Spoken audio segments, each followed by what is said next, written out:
আসসালামু আলাইকুম ওয়া রাহমাতুল্লাহ। প্রিয় শিক্ষার্থীরা, সবাইকে রমজানুল মুবারকের শুভেচ্ছা। এই দুর্যোগের মধ্যে হলেও তোমরা আশা করি সকলে ভালো রয়েছো এবং তোমরা ভালো থেকে রমজান পালনের সাথে সাথে তোমরা নিজেদের পড়াশুনোও চালিয়ে যাচ্ছ ইনশাল্লাহ।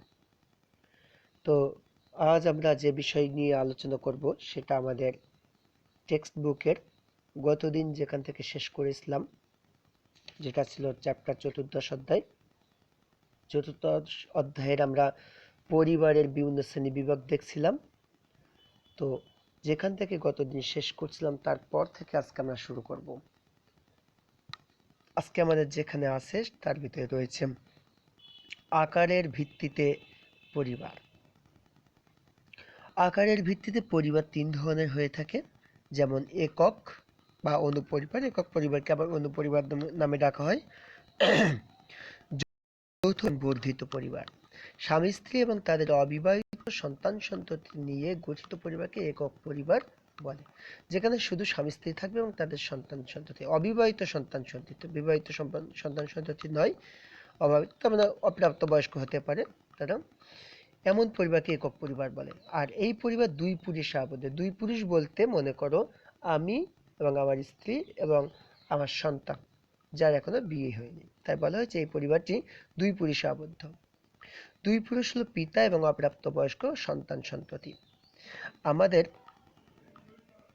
দেশের শহর অঞ্চলে অধিকাংশ পরিবারই একক। শহরে দেখবা বেশিরভাগ মানুষ ভাড়া করে থাকে, তো এ কারণে একক পরিবারে বেশি থাকে, স্বামী স্ত্রী এবং নিজেদের সন্তান সন্ততি নিয়েই গড়ে ওঠে। গ্রাম অঞ্চলে এই ধরনের পরিবার গড়ে ওঠা প্রবণতা লক্ষ্য করা যাচ্ছে। বিশ্বের উন্নত দেশগুলোতে এ ধরনের পরিবার প্রথা প্রচলিত। যখন দাদা বা দাদি, আমরা কিন্তু এখানে পড়ছি মিলিয়ে যাবা এখান থেকে, দাদা বা দাদি পিতামাতার কর্তৃত্বাধীনে বিবাহিত পুত্র এবং তার সন্তান সন্ততি একসাথে বসবাস করে, তখন তাকে যৌথ পরিবার বলে। তার মানে দাদা দাদি থাকবে, পিতামাতা থাকবে, তার মানে আমার স্ত্রী থাকবে, আমার বাবা মা থাকবে, আবার আমার সন্তান সন্ততি থাকবে। এরকম পরিবারকে আমরা যৌথ পরিবার বলি। আমাদের দেশে গ্রাম অঞ্চলে এই ধরনের পরিবার প্রথা দেখা যায়। এখন এই ধরনের পরিবারের সংখ্যা নানা কারণে হ্রাস পাচ্ছে। তিন পুরুষের পারিবারিক বন্ধনের পরিবার হলো বর্ধিত পরিবার। যৌথ পরিবারের পর আমরা যেটা দেখছি সেটা হচ্ছে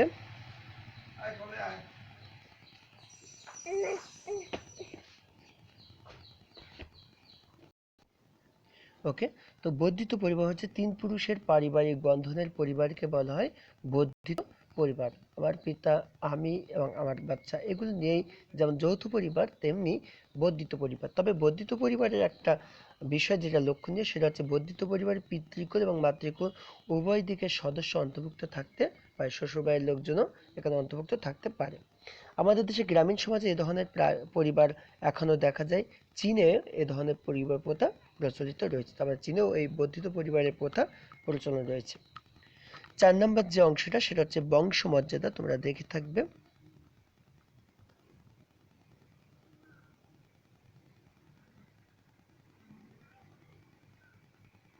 চার নাম্বার যেটা এবং বংশমর্যাদা এবং সম্পত্তির উত্তরাধিকারের ভিত্তিতে পরিবার।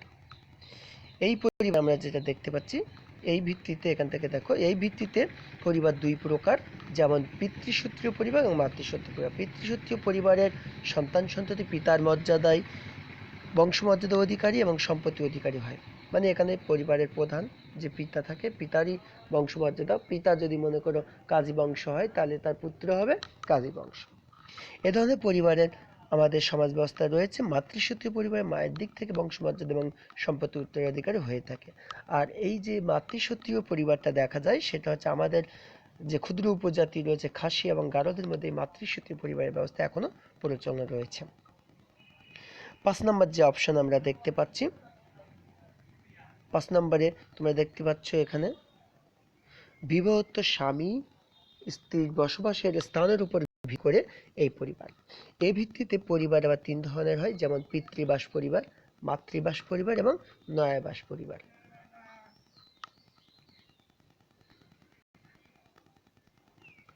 যে পরিবারে বিবাহের পর নবদম্পতি স্বামীর পিতৃগৃহে বসবাস করে তাকে পিতৃবাস পরিবারে, মানে বিয়ের পরে স্বামীর গৃহে যখন বসবাস করে সেটা হচ্ছে পিতৃবাস পরিবার। আমাদের সমাজে এ ধরনের পরিবার বেশি দেখা যায়। বিবাহের পর নবদম্পতি স্ত্রীর পিতৃগৃহে যদি বসবাস করে তখন সেটাকে মাতৃবাস পরিবার, তার মানে যেটা বাংলাদেশের ভাষায় ঘর জামাই যেটাকে বলা যেতে পারে। গারোদের মধ্যে এ ধরনের পরিবার দেখা যায়। বিবাহিত দম্পতি স্বামী বা স্ত্রী কারো পিতার বাড়িতে বা বাস না করে বা পৃথক বাড়িতে বাস করলে নয়াবাস পরিবার, মানে পিতার ছেলের পিতার বাসায়ও থাকবে না, মেয়ের পিতার বাসায়ও থাকবে না, নিজেরা আলাদা হয়ে থাকবে, সেটা হচ্ছে নয়াবাস পরিবার। শহর অঞ্চলে চাকরিজীবীদের মধ্যে এই ধরনের পরিবার দেখা যায়। শহর অঞ্চলে দেখবে বেশিরভাগই তারা সেখানে পিতৃ বাসও থাকে না, মাতৃবাসও থাকে না, এরা সম্পূর্ণ নিজেরা আলাদাভাবে থাকে। এটাই হচ্ছে নয়াবাস পরিবার। আমাদের পরিবারের শ্রেণী বিভাগের মধ্যে সর্বশেষ যে শ্রেণী সেটা হচ্ছে কার্যাবলী, পাত্র পাত্রী নির্বাচনের ভিত্তিতে পরিবার। আমরা একটু খুব ছোট করে লেখা যদি একটু দেখার চেষ্টা করি, এটা দেখো 6 নাম্বারটা, যে পাত্র পাত্রী সরি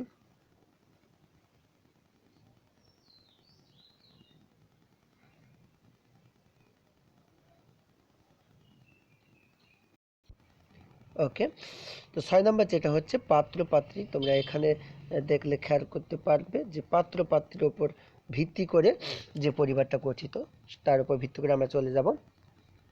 মুসলমান সমাজে গোত্রভিত্তিক বিবাহের প্রচলন না থাকলেও হিন্দু সমাজে তা লক্ষ্য, তার মানে মুসলমান সমাজে কোনো বংশ বা গোত্র নিয়ে বাছাবাছি করা হয় না, যেটা হিন্দু সমাজে করা হয়।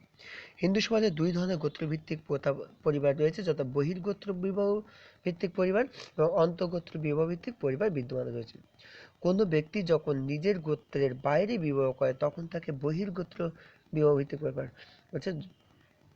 কোনো ব্যক্তি যখন নিজের গোত্রের বাইরে, মানে ঘোষ থেকে যদি সরকার পরিবারে গিয়ে বিবাহ করে তখন তাদেরকে বলে বহির্গোত্র ভিত্তিক পরিবার।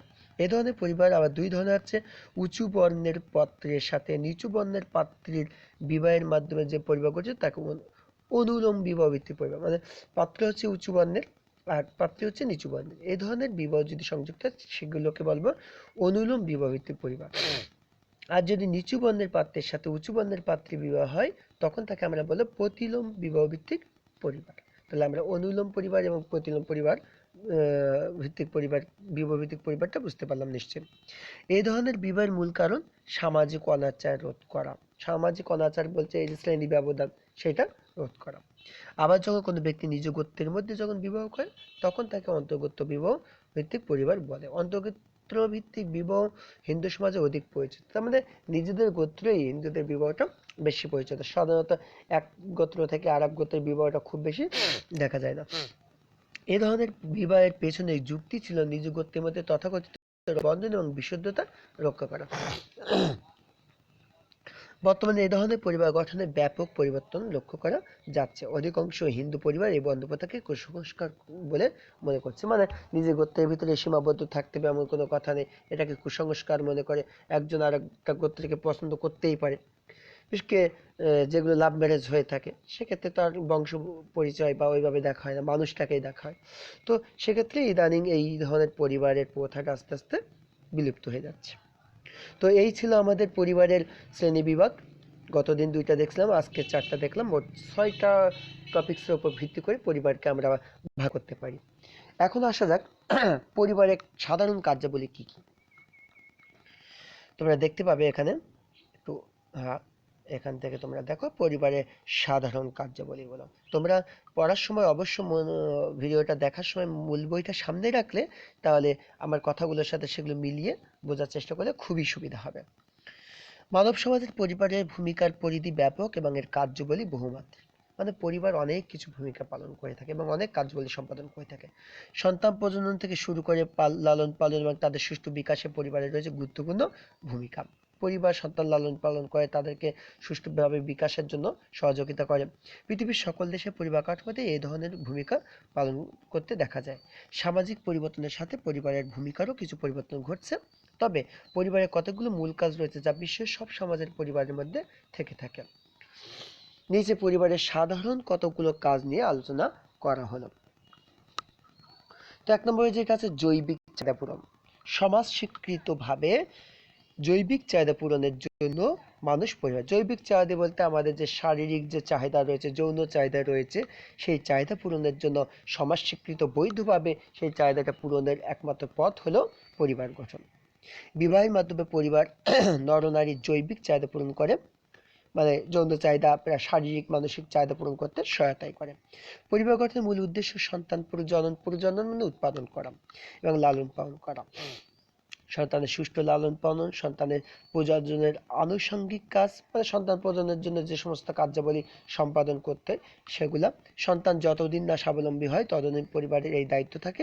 এক্ষেত্রে পরিবারের আয়ের ওপর সন্তানের সুষ্ঠু লালন পালন নির্ভর করে। একটা পরিবার যদি ঠিকমতো আয় না থাকে তাহলে সন্তান প্রতিপালন, সন্তান প্রজনন কোনো কিছুই কিন্তু আসলে সুষ্ঠুভাবে সম্পাদন করা সম্ভব নয়। 2 নম্বর কাজ কি? সন্তানের ভরণ পোষণ। সন্তানের ভরণ পোষণ দেখতে পাচ্ছি, সন্তানের ভরণ পোষণ, তোমরা এখানে দেখো, সন্তানের ভরণ পোষণের সাথে তার সামাজিকীকরণের প্রাথমিক দায়িত্ব পিতামাতা এবং পরিবারের অন্যান্য সদস্য। আমরা প্রথমে একটু আলোচনা করছি, সামাজিকীকরণ হচ্ছে একটা নির্দিষ্ট পরিবেশে নিজেকে খাপ খাওয়ায় নেয়, আর সেই কাজটা কিন্তু পরিবার খুব ভালোভাবে করে থাকে। এই সময় থেকে শিশু অপরের দৃষ্টিতে নিজেকে দেখতে শেখে, মানে শিশু কিন্তু তোমাদের যা দেখে তাই অনুকরণ করে।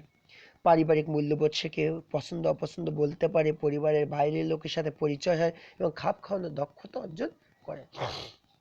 তো এখান থেকে আমরা দেখতে পাচ্ছি শিশুরা পরিবারের লোকেদের সান্নিধ্যে এসে তাদের আচার আচরণগুলো শিখতে থাকে, তাদের পছন্দ, তাদের নিজেদের পছন্দগুলো বলতে শেখে। শিশুকাল থেকে শিশু সমাজের রীতিনীতি, আচার ব্যবহার, নিয়ম নীতি, অভ্যাস প্রভৃতি পরিবার থেকে শিক্ষা লাভ করে।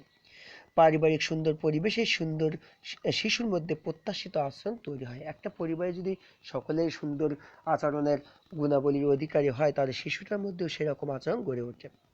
পরিবার শিশুর দৈহিক প্রয়োজনের প্রতি যে শুধু দৃষ্টি রাখে তা না, বরং তার মানসিক নিরাপত্তা এবং স্নেহ ভালোবাসার দাবিও পূরণ করে। শুধু খাওয়া দাওয়ার বিষয় কিন্তু দেখে না, তারা সে যাতে সুস্থভাবে থাকতে পারে, তার শারীরিক মানসিক সুস্থভাবে গড়ে ওঠে সেদিকেও কিন্তু, এবং স্নেহ ভালোবাসা শ্রদ্ধাবোধ এগুলো পরিবার শিক্ষা দিয়ে থাকে। মানসিক নিরাপত্তা বোধ ব্যতী রেখে শিশুর মনে হতাশা এবং হীনমন্যতা এবং আশঙ্কা সৃষ্টি হতে পারে। যদি মানসিক নিরাপত্তা বোধটা না থাকে, সংসারে যদি অশান্তি থেকে থাকে, তে শিশুটি কিন্তু মানসিকভাবে বিপদগ্রস্ত হয়ে পড়ে এবং তখন কিন্তু তার যে মনে হতাশা এবং হীনমন্যতা এবং আশঙ্কার সৃষ্টি হতে পারে। এ সম্পর্কে আমরা পরবর্তী পরিচ্ছেদে বিস্তারিত আলোচনা করব। অর্থনৈতিক কর্মকাণ্ড। পরিবার ছিল একসময় অর্থনৈতিক কর্মকাণ্ডের মূল কেন্দ্রস্থল। পরিবারটাই কৃষিকাজ, কারণ প্রাচীন যুগে কৃষিকাজই আমাদের অর্থনীতি নির্ভরশীলতা ছিল। তখন সকলে কৃষিকাজের জন্য তোমাদের কি হতো, সকল পরিবারের সকল সদস্যরা সেই সমস্ত কাজে নিযুক্ত থাকতো। তখন পরিবারের যাবতীয় প্রয়োজনীয় বস্তু গৃহের উৎপাদনে হতো। একসময় গ্রামীণ যৌথ পরিবারের মধ্যেই এই সমস্ত অর্থনৈতিক কর্মকাণ্ড সম্পাদিত হতো, কিন্তু সময়ের পরিবর্তনের সাথে সাথে পরিবারের অর্থনৈতিক কাজগুলো মিল, কলকারখানা, দোকান, বাজার, ব্যাংক এসব প্রতিষ্ঠানের মাধ্যমে সম্পাদিত হচ্ছে।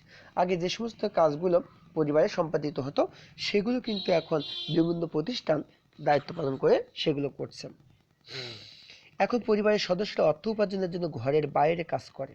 দেখো এখন কিন্তু পরিবারের সদস্যরা শুধু পরিবারের ভিতরেই কাজ করছে না, কেউ বাইরে চাকরি বাকরি করছে, অন্যান্য জায়গায় কাজ করছে। এজন্য পরিবারকে আয়ের একক বলা হয়।